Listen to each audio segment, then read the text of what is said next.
Welcome to session 5 of our 13 sessions on Hebrew poetry and Psalms.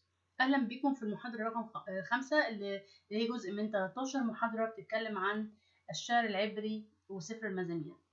I'm David and Raga will be translating. أنا ديفيد ورجاء هتكون بتترجم معايا. We'll be presenting the insightful curriculum developed and originally presented by Phil Lees, هنكون بنقدم لكم المحاضرات اللي هو عملها في ليج، who is with Youth with a Mission through the King's Lodge in Warwickshire, England. وهو بيخدم معي شباب له رسالة في إنجلترا في الكينجز لودج. We're continuing to study Hebrew poetry and the Psalms. احنا بنكمل ندرس مع بعض الشعر العبري والمزامير. In our last 2 sessions, we looked at the element of Hebrew poetry known as semantic parallelism. في المحاضرة اللي فاتت اتكلمنا مع بعض عن التوازي اللفظي. We especially looked at one specific type of parallelism وكمان بصينا عن نوع معين من التوازي called chiasmic parallelism. وهو التوازي الانعكاسي. Today in our 5th session on Hebrew poetry, النهارده في المحاضرة الخامسة عن الشعر العبري we'll briefly review those هنكون بسرعة بنراجع الكلام ده. and then move on to explore 2 other kinds of parallelism. وبعد ما نراجع هنكون بنكتشف مع بعض نوعين تاني من أنواع التوازي. These are staircase and emblematic parallelism. التوازي السلمي والتوازي الرمزي. All of these different types of parallelism can be confusing. الحقيقة لما يكون عندنا أنواع كثيرة من التوازي بيبقى الشيء ملخبط شوية. So first, let's briefly review semantic parallelism for just a few moments. فعشان كده الأول عايزين نراجع بسرعة أول حاجة اللي هو التوازي الأنواع المختلفة من التوازي اللفظي. If you remember, semantic parallelism in the Bible لما نفتكر مع بعض إنه التوازي اللفظي في الكتاب المقدس was identified and given a name by Bishop Robert Loth in 1753. اللي اكتشفها وحط لها اسم هو الأسقف روبرت لوث سنة 1753 ميلاديا. The first type of semantic parallelism وأول نوع من التوازي اللفظي that he presented is called synonymous parallelism. هو التوازي المتشابه. The second line of a poetic verse repeats the thought of the first line, but in different words. السطر الثاني للعدد الشعري بيكرر الفكرة الموجودة في السطر الأول لكن بكلمات مختلفة. And here's your example. وهنا المثال. Psalm 19 verse 1. مثال 19 مزمور 19:1. The heavens are telling the glory of God, السماوات تحدث بمجد الله. and the firmament proclaims his handiwork. والفلك يخبر بعمل يديه. The second type of semantic parallelism presented by Bishop Loth is antithetic parallelism. النوع الثاني اللي قدمه لنا الأسقف روبرت لوث هو التوازي المتناقض. In antithetic parallelism, the two portions of a verse stand in contrast. التوازي المتناقض بنلاقي إن القسمين الموجودين في الآية بيبقوا متناقضين. The second line is a negative statement. الشطر الثاني أو السطر الثاني بيبقى جملة سلبية. The second line often starts with but. ودايما في الأغلب بتبدأ بكلمة لكن. For instance, Proverbs 15:1. عندنا مثال من سفر الأمثال عدد إصحاح 15 عدد 1. A gentle answer turns away wrath, الجواب اللين يصرف الغضب. but a harsh word stirs up anger. لكن الكلام الموجع يهيج السخط. The third type of parallelism identified by Bishop Loth is synthetic or formal parallelism. النوع اللي بعد كده اللي هو من أنواع التوازي اللي هو قدمه البيشوب لوث هو بيتكلم عن أو اسمه التوازي المركب أو الشكلي. In this type of parallelism, the terms on different lines do not line up neatly. وفي النوع ده من التوازي المصطلحات المقابلة مش بتتطابق بشكل كامل. They do have a formal relationship by their rhythm or line length, like the 3+3. وبنلاقي هناك علاقة شكلية بين السطرين بنتعرف عليها بالإيقاع أو طول السطر. But the first line has its meaning continued in the second or third line. لكن السطر الأول بيتم استكماله في السطر الثاني أو الثالث بشكل لفظي. So the second line completes the thought of the first. فالسطر الثاني بيكمل الفكرة الموجودة في السطر الأول. Also in synthetic or formal parallelism, كمان في التوازي المركب أو التوازي الشكلي both parts of the couplet contain only one complete sentence. بنلاقي القسمين من الثنائي بيحتوي على جملة واحدة مكتملة فقط. Not two parallel sentences, وليس جملتين متوازيتين. as in the other types of parallelism. زي ما بنشوف في باقي أنواع التوازي. So these two lines are parallel in form, but not in content. فهنا بنشوف إنه السطرين متوازيين في الشكل ولكن ليس في المحتوى.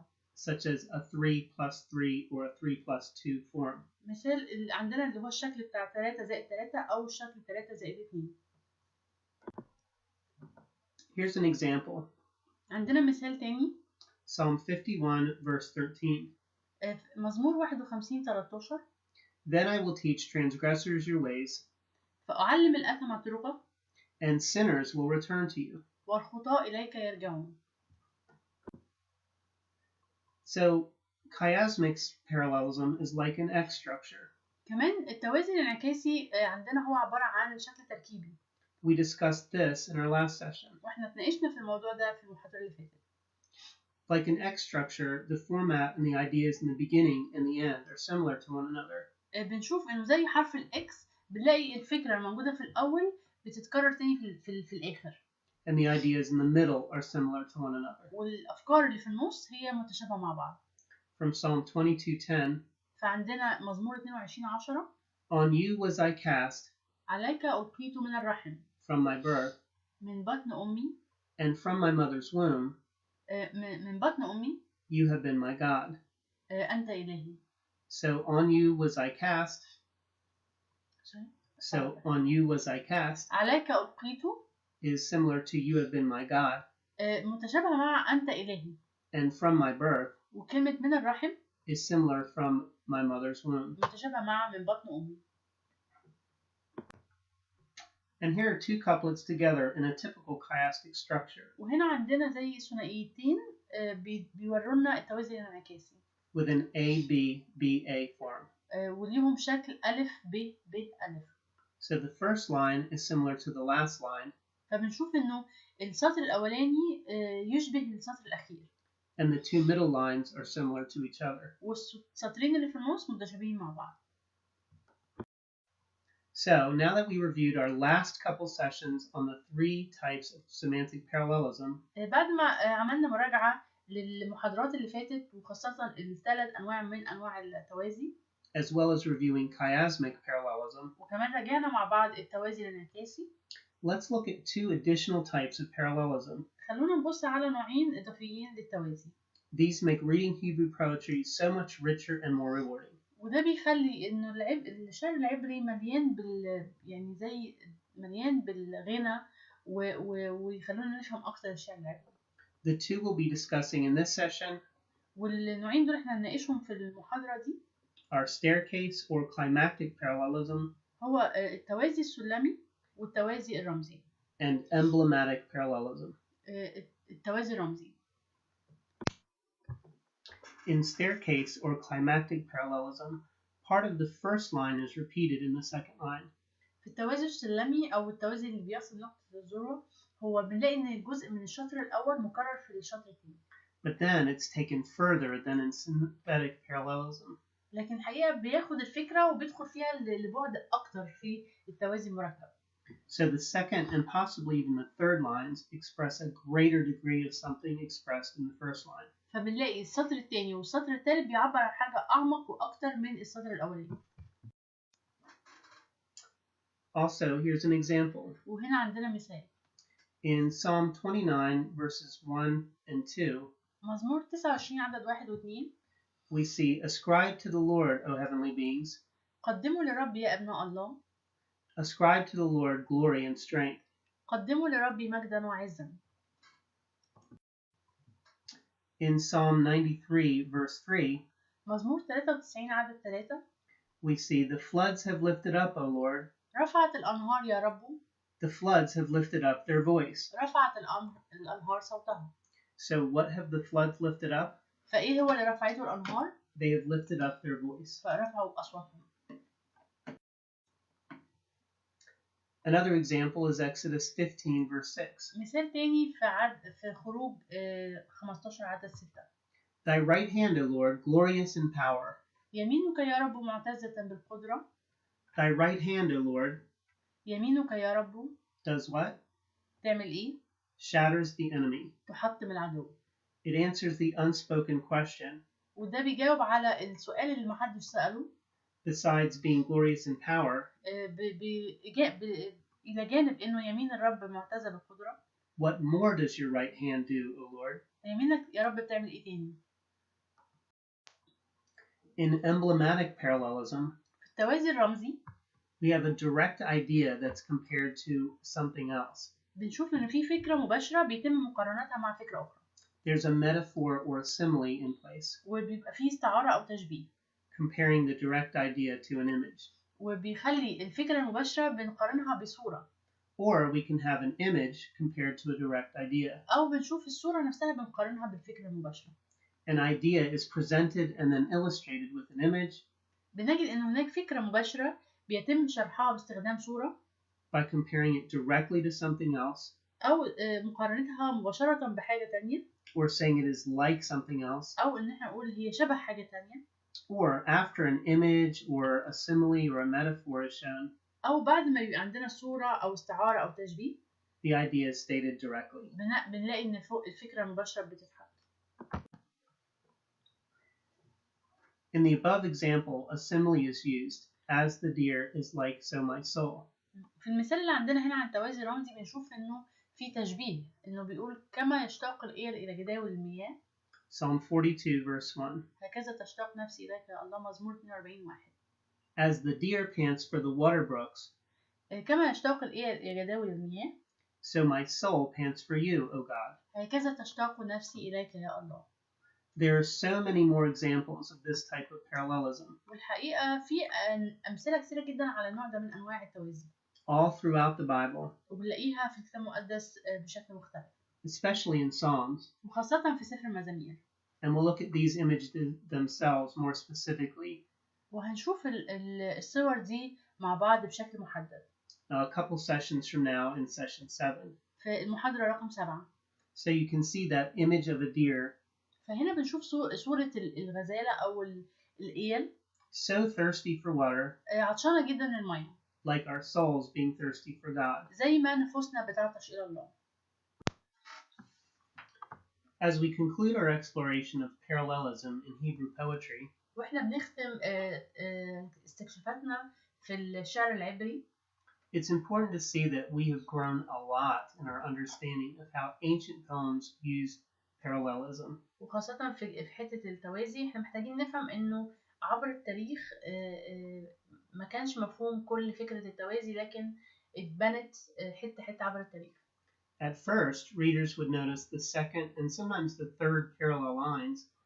في البداية خالص الناس بدأت تلاحظ النوع الأول من التوازي.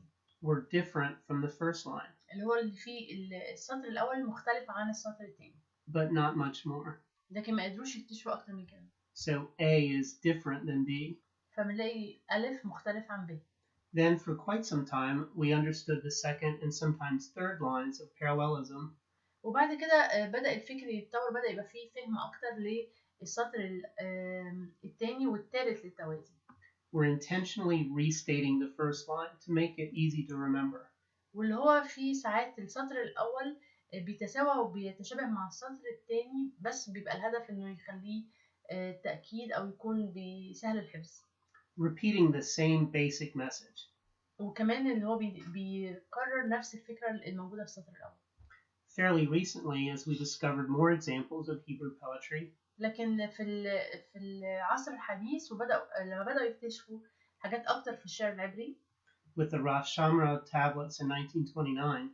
وخاصة الراس شمرة تابلتس اللي هم اكتشفوها 1929. This led to a big change in the way we understood parallelism. ده قاد لتغيير كبير في الفهم للتوازي. And how we understood the way ancient poets composed poetry. وازاي الناس في القديم كانوا بيعملوا الشعر. These Ras Shamra tablets contain myths and legends dating all the way back to the 2nd century BC. الراس شمرة تابلتس ديت بيحتوي على كتير من زي الأساطير اللي كانت بيرجع تاريخها للقرن الثاني قبل الميلاد. We now know that parallelism is not just to make something memorable, ودلوقتي بدأنا ندرك بعد الاكتشاف دوت إنه الهدف من التوازي مش إنه الناس تقدر تفتكر الشعر، but to make it stronger in the second and sometimes third lines. لكن إنه يخلي الفكرة أقوى في السطر الثاني وأحيانا كمان السطر الثالث. So this is the modern view. ودلوقتي عندنا الرأي الحديث. Today we recognize that in Hebrew poetry, إنه النهاردة اكتشفنا إنه الشعر العبري parallelism is often used to create an affirming, seconding character to support the first line. إنه التوازي بيخلق جو بيخلي إنه الفكرة تتطور والسطر الثاني يكون بيدعم الفكرة الأولانية، السطر الموجودة في السطر الأولاني. It carries the message further, وبتاخد الفكرة الموجودة في السطر الأول لبعد أعمق. even as it also echoes it, وحتى لو بتكررها أو بتعيدها. restating it for emphasis, بتكون بتكررها وتعيدها علشان تأكدها. so we can remember it. فبالتالي نقدر نحفظها. Here are your study symbols. فهنا كمان بندرس الرموز. For staircase or emblematic parallelism, في التوازي السلمي أو التوازي اللي بيصل نقطة الذروة، 2 arrows pointing upwards. بيرمزوا له دايما بسهمين باصين لفوق. This represents a building toward a climax in their meaning. وكأن بيعبر عن إنك بتبني في المعنى بتاع الشعر. For emblematic parallelism, والتوازي الرمزي the triangle with a line underneath of it. بيحطوا له رمز المثلث وتحتيه خط. And finally, to show development in parallelism, وعلشان كمان يدوا رمز للتطور في التوازي، that a second item is now mentioned next to the first with greater emphasis. بنلاقي الفكرة الثانية بيتحط جنبها علامة على إن هي أقوى من الفكرة الأولانية. We have the greater than symbols moving in a line to the right. وبنشوف علامة الأكبر من بتبقى ماشية بعد السطر الثاني. Just to summarize the importance of parallelism from our last few sessions now, عشان ألخص لكم أهمية التوازي اللي احنا درسناه في المحاضرات اللي فاتت. what we have here is a very definite art form in parallelism. احنا بنشوف إنه التوازي هو نوع من أنواع الفن الجميل جدا. There's poetry, وفي شعر, balance, وفي توازن, symmetry of 2 or 3 lines, وتماثل في سطرين أو أكتر. and what happens in the second and sometimes even the third line واللي بيبان عندنا في السطر الثاني وكمان السطر الثالث increases the impact of a statement. إنه بيزيد من تأثير الجملة. It's as if you're viewing something from 2 different angles through the different lines that are written. وكأنك بتشوف حاجة من زاويتين مختلفين لنفس السطر اللي هو مكتوب. And of course, there's always freedom in the form, وكمان في دايما حرية في الشكل. as in any art form. زي أي نوع من أنواع الأدب أو الفن الآخر. Parallelism is not monotonous, بنشوف إنه التوازي ما هوش ممل. but rather it's meditation. لكنه عبارة عن تأمل. Hebrew poetry, like all poetry, الشعر العبري زي كل أنواع الشعر الآخر. is written to be read contemplatively. هو مكتوب علشان الناس تقراه وتكون بتتأمل فيه. As you read one line, وأنت بتقرا السطر الأول. and then get a different perspective through the second line. وبعد كده تاخد فكرة أعمق ومختلفة في السطر التاني. And the 2 points together say more than each individually. وتلاقي النقطتين مع بعض بيقولوا أكتر من نقطة واحدة. The consensus, the agreement today, والاتفاق اللي الناس كلها متفق عليه دلوقتي is that the second line is much more than a repeat. إنه السطر التاني هو أكتر من مجرد تكرار. It can act as another perspective, هو ممكن يكون بيوضح فكرة مختلفة. another angle on what has been said in the first line. أو وجهة نظر مختلفة للي اتقال في السطر الأولاني. And reviewing the 2 types of parallelism we presented today, هنراجع مع بعض النوعين الجداد اللي احنا قدمناهم من التوازي. staircase parallelism builds to an emphatic statement. التوازي السلمي بيبني الفكرة ليصل إلى عبارة تأكيدية. And emblematic parallelism is an idea compared to a word picture. والتوازي الرمزي هو فكرة بتقارن مع صورة كلامية. Thank you for investing your time to learn about staircase and emblematic parallelism with us. شكرا علشان قضيت وقت تسمع المحاضرة اللي بتتكلم عن التوازي السلمي والتوازي الرمزي. Please join our next session من فضلك تعالى اسمعنا المحاضرة اللي جاية when we take a look at some additional terms used in Hebrew poetry. هنكون مع بعض بندرس حاجة جديدة في الشعر العبري.